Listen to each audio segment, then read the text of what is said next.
La première chose qu'on pense à l'innovation, c'est surtout l'innovation technologique, même physique. Chez Capfi, il y a cette part d'innovation aussi dans l'humain. Question suivante. C'est quoi l'innovation chez Capfi? Waouh! Ça m'inspire la liberté d'entreprendre des sujets qu'on aime, des sujets qu'on veut mettre en avant pour la société, des sujets qu'on veut partager aussi. L'innovation, c'est aussi sur les outils Capfi. Je pense au logiciel Greenhouse, mis en place là, donc qui est très bien, qui centralise mieux. Enfin, c'est une remise en question aussi des outils pour être plus performants et centraliser vraiment toutes nos données.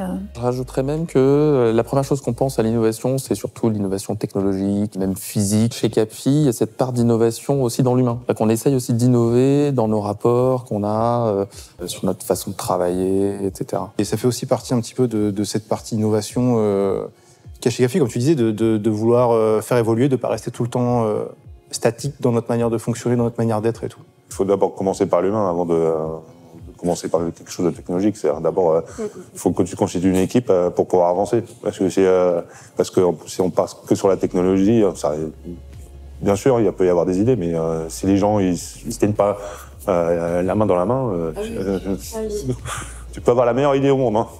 Ça ira pas très loin. Si tu n'arrives pas à fédérer les gens, je pense qu'on a tous été dans des projets comme ça où il y avait beaucoup de moyens financiers justement pour pouvoir mettre en place des technologies qui sont très très très avancées. Mais si l'équipe de projet n'arrivait pas à fédérer les gens, ça marchait pas. Au niveau de Capfi, on a justement compris qu'il fallait tout d'abord passer par l'humain, viser et miser sur l'humain pour justement pouvoir arriver à réaliser des innovations, que ce soit technologiques ou autres. Les tribus, expliquez le principe en 30 secondes.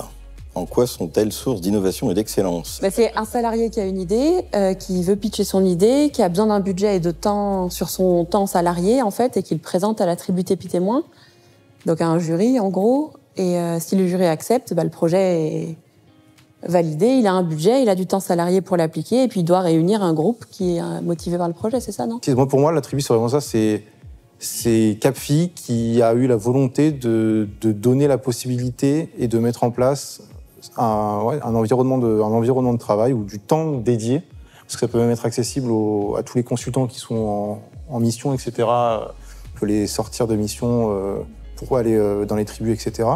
Donc pour moi, c'est vraiment c'est ça, c'est un espace et un temps dédié fourni par Capfi pour tous ceux qui ont la volonté de participer et d'innover sur les différentes thématiques qui sont proposées dans les tribus. Et de se réunir aussi. Et de se réunir autour de partager autour d'une thématique commune.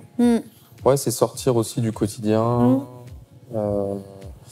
Et avoir aussi un point d'appartenance. Finalement, quand on est au staff, on est tout le temps chez Capfi, quoi. C'est vrai, quand on est consultant, on est tout le temps chez le client. Et en fait, c'est important aussi d'avoir un point de repère, un point d'ancrage qui dit, les tribus, c'est chez Capfi, quoi.